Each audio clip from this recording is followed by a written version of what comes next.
আসসালামু আলাইকুম। আমি সামিহা হোসেন তাজবি স্বাগত জানাচ্ছি হ্যালো বাংলাদেশ ফেসবুক পেজ এবং ইউটিউব চ্যানেলে। আজকের ভিডিওতে আমরা আপনাদের বাঙালি ঐতিহ্যের একটি বিষয় তুলে ধরে তার ভিডিও দেখাবো। বাঙালি ঐতিহ্যে মিশে আছে নানা রকম উৎসব। তেমনি চৈত্রের শেষে কিংবা পহেলা বৈশাখে গ্রামের পুকুর ভেঙে মাছ ধরাও একটি উৎসব। বাংলা বছরের শেষ দিকে গ্রামের পুকুরে পানি শুকিয়ে কমে যায়। সে সময় পাড়া প্রতিবেশীরা মিলে বাড়ির পুকুরে মাছ ধরে। সে মাছ ধরাটাকে পুকুর ভাঙা বলে। আমরা আপনাদেরকে দেখাচ্ছি কুমিল্লা আদর্শ সদর উপজেলার সিমরা গ্রামের বড় বাড়ির একটি পুকুরে মাছ ধরার উৎসব।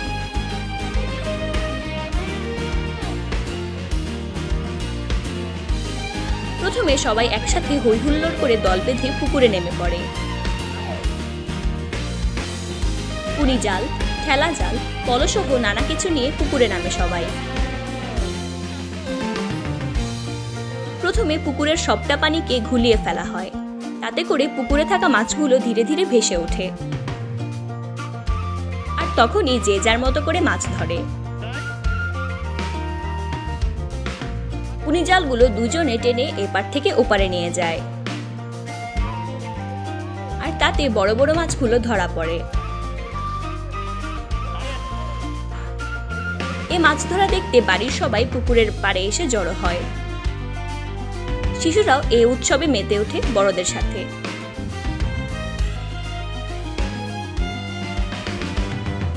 পুকুরে ধরা মাছগুলো একসাথে রাখা হয়, পরে সবার মাঝে তা সমান ভাগে ভাগ করা হয়। শত শত বছর ধরে এই উৎসব চলে আসছে বাঙালিদের মাঝে, আর তা টিকেও থাকবে। ধন্যবাদ সাথে থাকার জন্য।